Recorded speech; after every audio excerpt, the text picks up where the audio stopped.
I never thought I'd have to protect my wife from a woman who ran the HOA like a war general, much less from being tased in our own front yard. We live in a quiet cul-de-sac just outside of Rockford, Illinois, the kind of place where neighbors wave, kids chalk the sidewalks, and the biggest drama is who forgot to roll their trash bins back in. But even paradise has its poison, and for us it wore pearl earrings and a clipboard. Her name was Marla, but everyone, behind her back of course, called her Karen with a K. She didn't just enforce the rules, she invented new ones mid-meeting, then fined you for breaking them. It started like any ordinary Saturday. My wife Jenna was planting marigolds in the flower beds, and I was firing up the grill, beer in one hand, spatula in the other. That's when Marla strutted up the driveway, lips pursed, holding a little black remote like it was a detonator.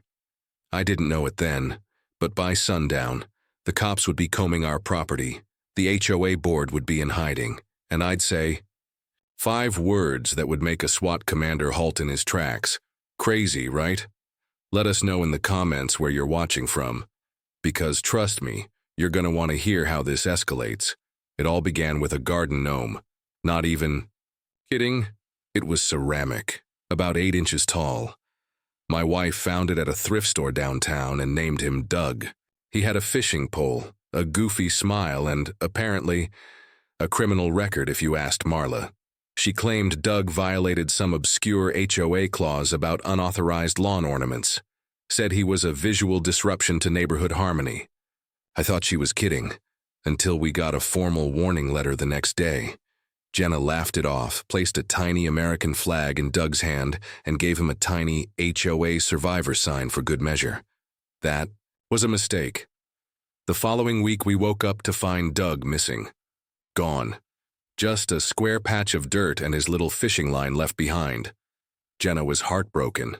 I was furious. She knocked on every door on the block asking if anyone saw anything, but nobody would admit to it.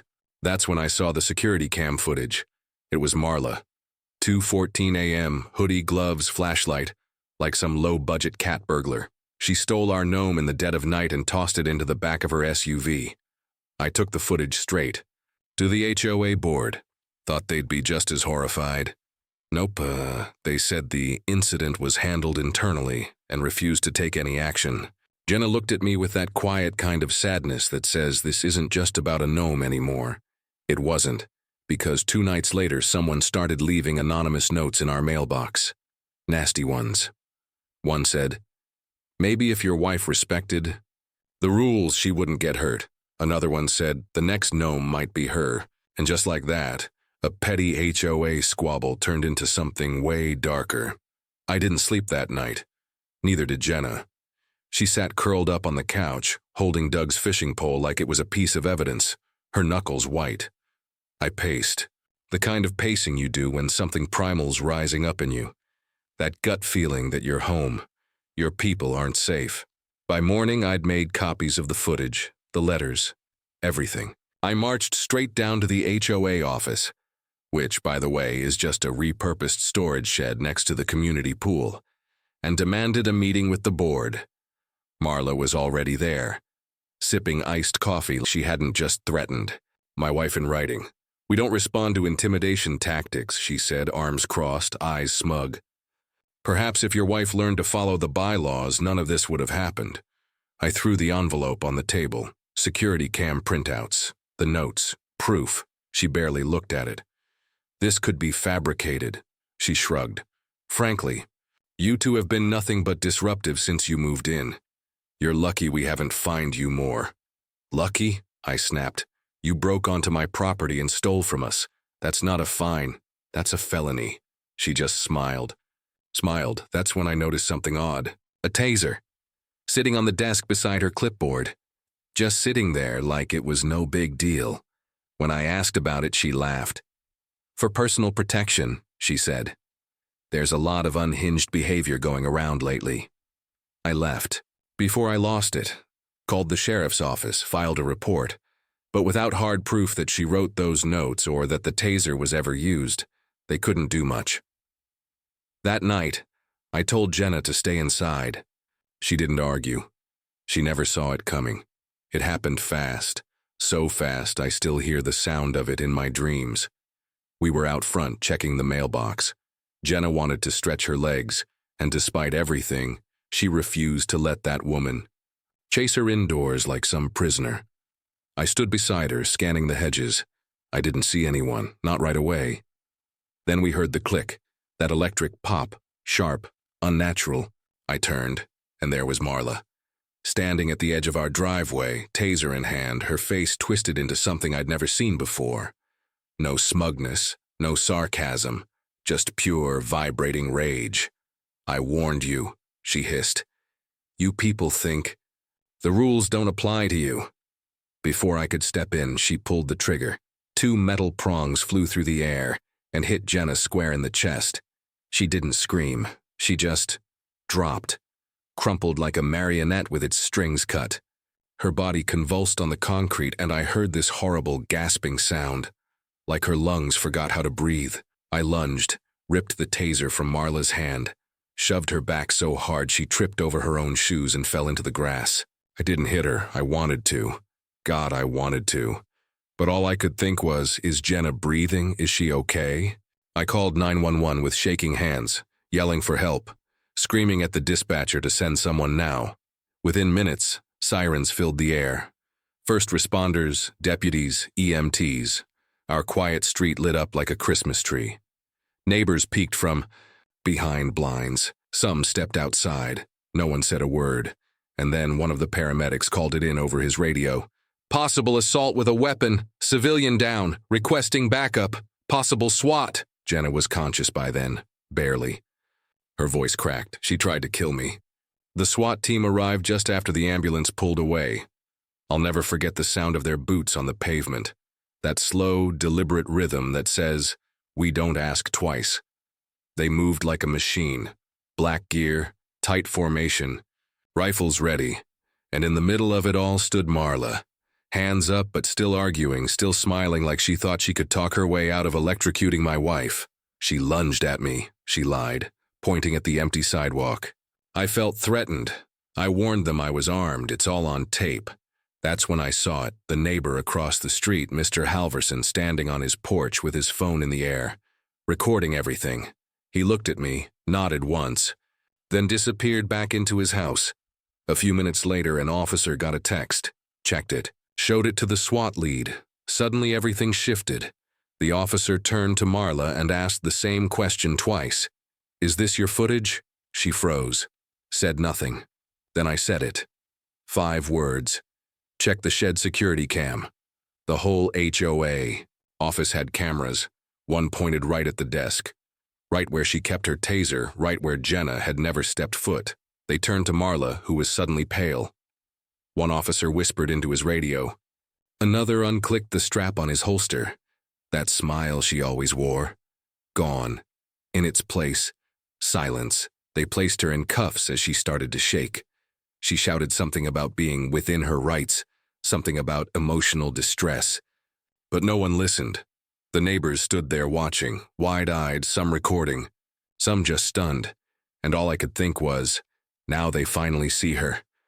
The next morning, our street was quieter than I'd ever heard it. No sprinklers, no kids riding scooters, just this heavy, watching silence, like the whole neighborhood was holding its breath. Jenna was still in the hospital, groggy but stable. I stayed by her side all night, holding her hand, staring at the bandage on her chest where those barbed wires hit. She tried to joke through it, said, "Guess I'm not HOA material anymore." Her voice cracked halfway through the sentence. I wanted to laugh, but I couldn't. My throat just tightened. Back home, I stepped out onto the porch and saw something strange. A small group of neighbors huddled near the mailbox cluster, the same people who used to wave, small talk, ask about Jenna's flowers. They didn't wave this time, just stared like I was part of some local legend now. One of them, Mr. Halverson, the guy who filmed it, broke from the group and walked over. "I saw what happened," he said quietly. "You were right. She was off." He handed me a flash drive, backups of the videos and copies of what she's been sending to the board. Wait, what? Apparently Marla had been running her own little psychological warfare campaign for months, targeting us, others. Anyone who questioned her authority, anonymous complaints, fake violations. Even got a widow 2 doors down to sell her house after citing her for excessive wind chimes. She kept notes, Halverson said. Color-coded, names, addresses, fines. It's sick. The HOA board scrambled after the arrest. Meetings, panicked calls. Suddenly nobody remembered voting her in. And yet there were whispers that they knew what she was like. Just never expected her to go that far. Too late now. I didn't just want justice. I wanted it in writing, wanted it public, wanted it to sting.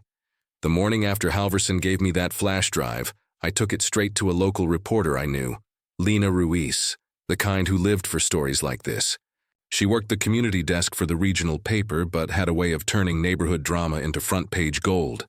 I told her everything, showed her the footage, the notes, the letters, even gave her the audio clip from the 911 call where Jenna could be heard gasping, "She tried to kill me." Lena's eyes got wider with every detail. "You understand this is going to blow up, right?" she asked. "You're not just taking down a bad HOA president. You're opening the door on every person who let her run wild." "That's the idea," I said. She ran the story 2 days later. Headline in bold, "Tased over a gnome, inside the cult of power behind Rockford's most ruthless HOA." The fallout was immediate. The HOA board held an emergency meeting open to the public. I showed up early, sat in the front row, and watched them squirm under questions from angry homeowners. Some denied knowledge, some tried to resign mid-meeting. One guy, Steve, the treasurer, claimed he was manipulated too. "Marla told us it was all protocol," he stammered. "We didn't know it would go that far." I stood up. "You all knew she stole from us. You saw the footage. And you did nothing." The room went quiet. And then someone started clapping, not loud, not showy, just steady, certain applause from the back. More people joined, one by one, until the room was filled with it. They weren't clapping for me. They were clapping because finally, someone had stood up to her. 3 days later, I got a call from Jenna's nurse. "She's asking for you."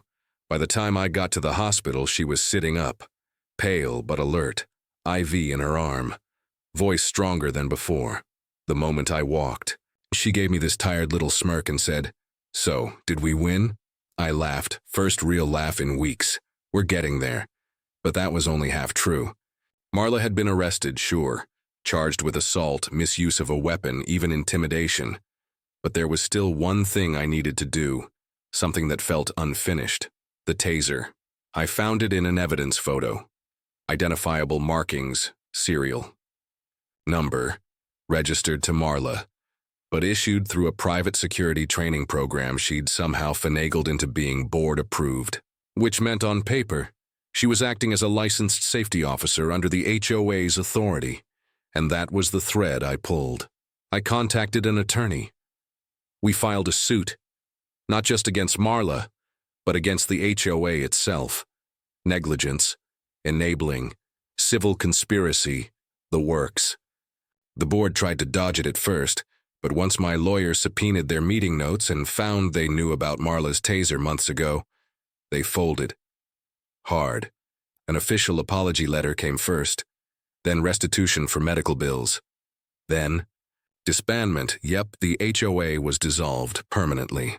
At the final meeting, what was supposed to be a quiet administrative wrap-up, Marla's lawyer tried to cut a deal, lighter charges in exchange for a written admission. I said no. "I want her to hear this in court," I said, with my wife in the room. And that's exactly what happened. The judge didn't let her walk. Not this time. She cried, begged, said it was all a misunderstanding, but she never once said she was sorry. We got our quiet street back, but it wasn't the same kind of quiet.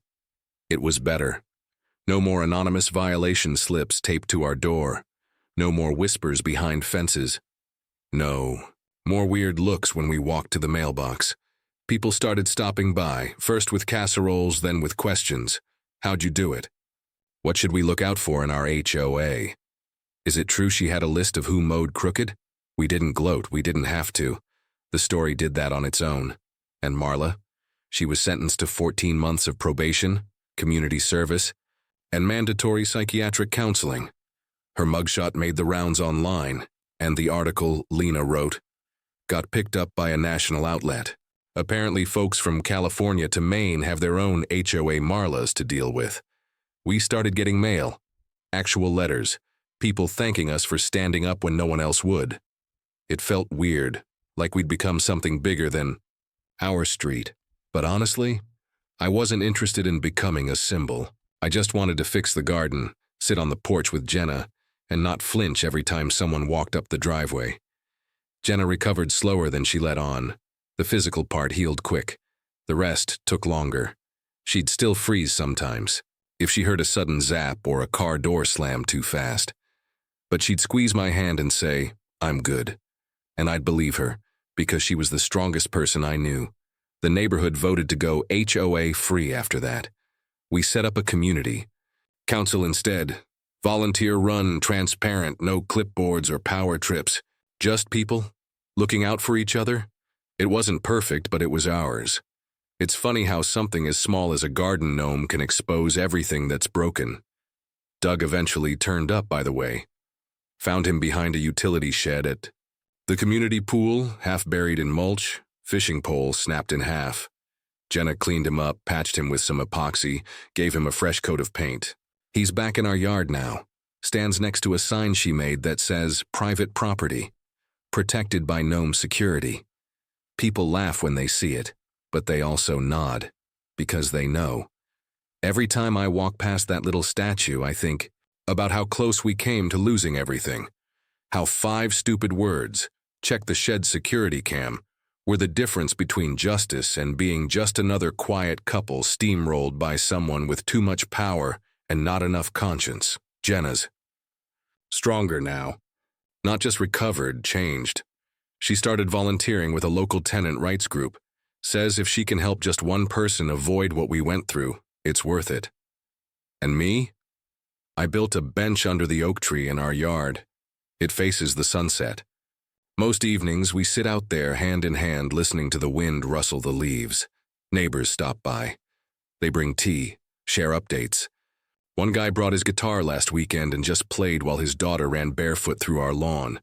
Nobody cared that the grass wasn't regulation length. Nobody called it in. And that silence I told you about, the one we heard the morning, after it all went down, it's still here. But now it's peaceful, earned, real. So if you're ever out in Rockford, driving through a little cul-de-sac with mismatched mailboxes and a gnome with attitude, come say hi. We'll be on the porch, watching the sun go down, together.